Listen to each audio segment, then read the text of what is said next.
Hey guys, so this week, week 2, module 2, after watching the TED Talk in the module, respond to how important are empathy and trust and why? In what situations would trust be important to the social worker? And in what situations would empathy be important to the social worker? And what are the possible consequences for a lack of trust and empathy?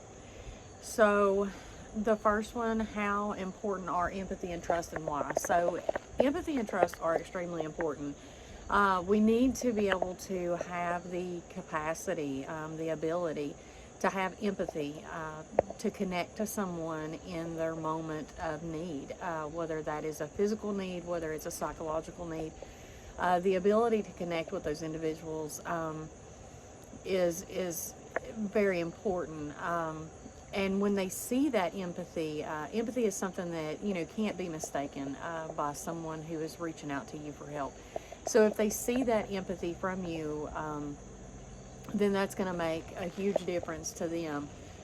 In what situations would trust be important to the social worker? So if you, for example, if you have a mother who is in a domestic violence situation, uh, you know, everything about her will push her toward her abuser, because he has spent a large amount of time telling her, you can't make it without me. You're not, you know, you're not capable of handling things on your own. You have to have me.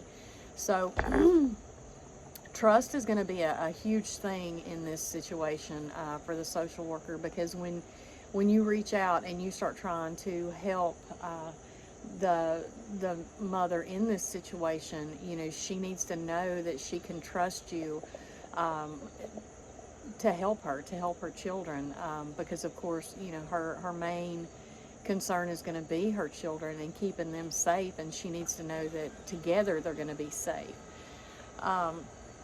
So, in what situations would empathy be important to the social worker? So, empathy would come in handy, in every aspect for the social worker, but especially in a crisis situation.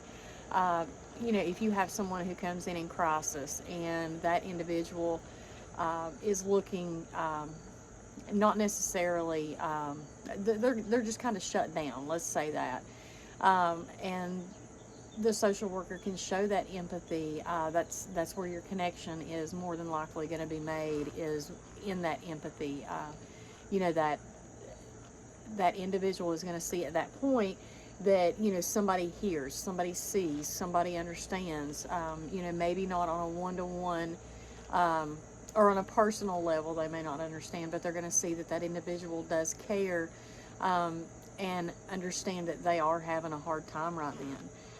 What are the possible consequences for a lack of trust and empathy? So, a lack of trust and empathy, you're not going to be able to make a connection with that client. You're not going to be able to help them the way that they need to be helped, because they're not going to trust you to do so. They're not going to believe that that you understand where they're coming from, or you feel what they're feeling, or that you are empathetic to that situation. And without that empathy, they're not going to trust that you have their best interest at heart.